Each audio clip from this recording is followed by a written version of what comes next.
Hello and welcome to the You Love to See YouTube channel. My name is Jake. Thanks for stopping by because we have a lot to talk about. Yesterday, as you probably know already, a huge trade went down. And the first on it was Mark Feinsand. He reported that the Seattle Mariners acquired second baseman Jorge Polanco from the Minnesota Twins in exchange for right-handed pitcher Justin Topa, right-handed pitcher Anthony DeSclafani, and our number 3 prospect, Gabriel Gonzalez, and prospect Darren Bowen. First of all, insane. I know all of us were refreshing our Twitter feeds like hundreds of times yesterday because we knew a move was coming. We just had no idea what. And I was really genuinely worried I was going to be disappointed, and I am not disappointed at all. To me, this trade screams we want to win in 2024. Not the World Series, because if that was the case, they would have spent a lot more money. But I do genuinely believe that Jerry and Justin have done everything in their power within the confines that they have to build a roster that is capable of getting into the postseason. And once you're in the postseason, anything can happen. We saw that with the Diamondbacks last year. So I see the vision in it, but let's get into it. Let's analyze this trade. First, we're going to start off with who we sent away, and we're going to start with Darren Bowen, as he was kind of the least ranked prospect out of them all. We drafted him in the 13th round of the 2022 draft, and he only spent one season with our org. He pitched for a 4-2 record and a 3.88 ERA in low A Modesto. Good first year, 59 strikeouts and 55.2 innings pitched. He's going to go into a second year of professional baseball. At the end of the day, he's not going to be a major leaguer for quite some time still. Wish him nothing but the best for his future success in the Twins organization. Let's get into the biggest prospect we gave away, which was our number 3 rated prospect, Gabriel Gonzalez. And that stings a bit to give up a top 10 guy and a fringe top 100 MLB prospect ranking player. We signed him in February of 2021. He most recently played in our high A affiliate in Everett. And this year he had a slash line of 298, 361, and 837 with 18 dingers and 477 at-bats. So he has a bright future, I think, but at the end of the day, he's not going to help us in 2024, and he's not going to help us in 2025. We want to win now. At least that's the message I am getting from the front office with this type of move. We also set away veteran right-handed pitcher Anthony DeSclafani, who we acquired in the Mitch Haniger trade earlier this offseason. So he's not going to pitch a single inning with the Seattle Mariners. He was poised to be our 6th man in our rotation and kind of that swing between 6th man in the rotation if someone got injured and a bullpen piece. And with this move, that means Emerson Hancock is our 6th man again. I'm fine with Hancock being that guy we go to if someone gets injured. Granted, I still do think we'll need starting pitching depth. At the end of the day, I can live with it right now. Not really a whole lot to say about DeSclafani. He was poised to be making about $12 million next year. So it helps offset the contract of who we acquired, which we're going to talk about in a second. And lastly, we'll talk about Justin Topa. At the end of the day, I'm sad to see Justin go. He was huge for us last year. Seems like a great guy, great teammate. He pitched in 69 innings for us and ended the year with a 2.61 ERA. He really helped bolster that back end of the bullpen. So it sucks to not see that Topa, Brash, Munoz back end of our bullpen. But at the end of the day, if there's anything we're known for in Seattle, it's for developing pitching and especially relief pitching and finding those needles in the haystacks and making them into quality relievers. We literally did that with Topa. And we've acquired a fair amount of guys this offseason. Jackson Kowar, Austin Voth, and plenty more. So I trust our pitching development to make this loss insignificant ultimately in the long term. But let's get into the acquisition we made. Jorge Polanco. First, changes the outlook on this season 100% in my opinion. Not saying that we're all of a sudden like the World Series like favorites or anything. We desperately needed that everyday second baseman or third baseman to plug up one of those holes, and we finally have it with him. And ultimately, I do think he's going to be a great fit for our roster in our ballpark. He's a switch hitter, which is always a plus. That means he's going to be hitting mostly left-handed since most pitchers are righties. Last year, he hit 255, 335, and 789 in 343 plate appearances for a 118 WRC+. He had an absolutely massive 2021 campaign where he hit 269, .323 and .826 for 33 home runs. And since 2021, he hasn't really put up the same amount of production, but that's mainly due to injuries. He missed some time in 2022 due to low back tightness and a left knee inflammation injury. In March, he had the same issue with the left knee inflammation. He missed a lot last year for left hamstring strain and also bereavement leave.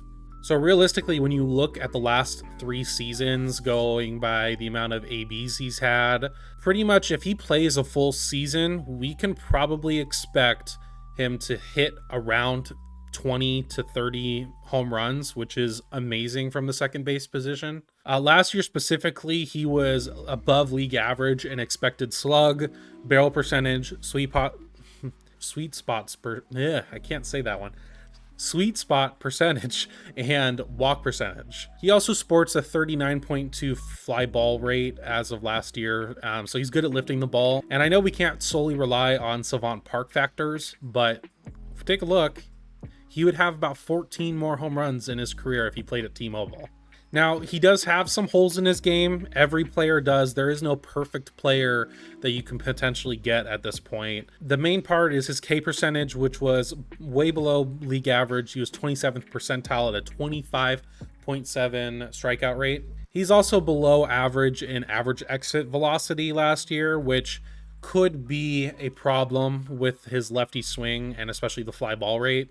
And he's really not the best defender. Last year, he sported a -7 outs above average. But at the end of the day, how do I feel about this trade? I'm going to be quite blunt. I love it.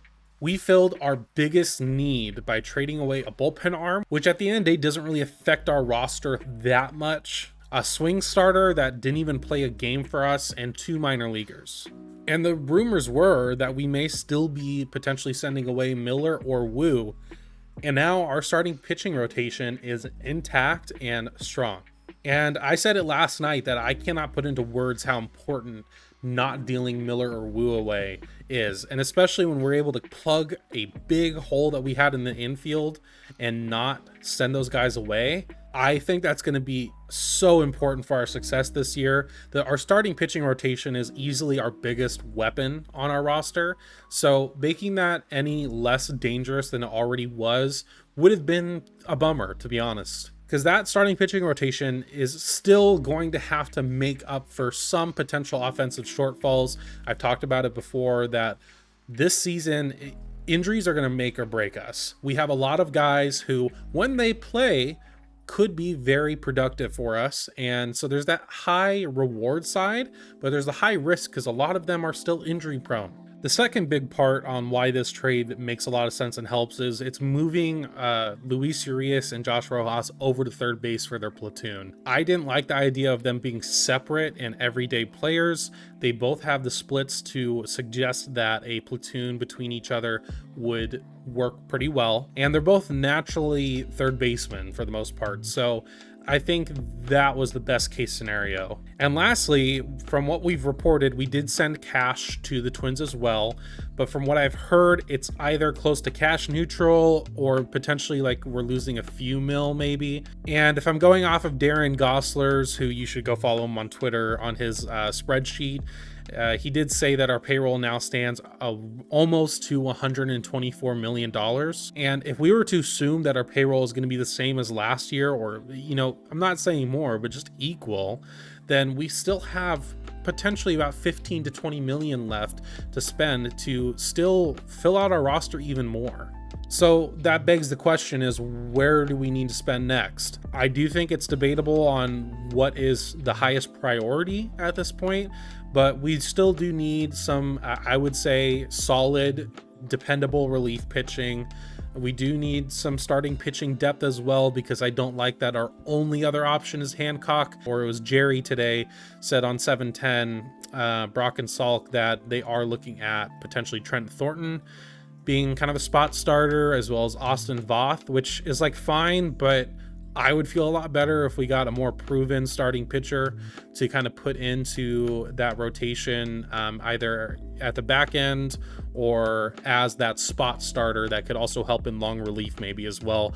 Kind of what we were going to do with DeSclafani. I still do think we could improve the bench a bit, and to kind of support that, I'm going to use a post by my guy East Coast M's. He said as of December 2023, our bench was looking like Sebi Zavala, Jose Caballero, Sam Haggerty, and Dylan Moore, and now it looks more like Zavala, Luis Urias, and Rojas since they're a platoon, Dylan Moore, and maybe like Taylor Trammell. So I would like to still get a solid bench player. I couldn't really tell you what position for, probably an outfielder, just because Rayleigh is the only one we have for left field, and it sounds like Haniger and Canzone will be that platoon in right field.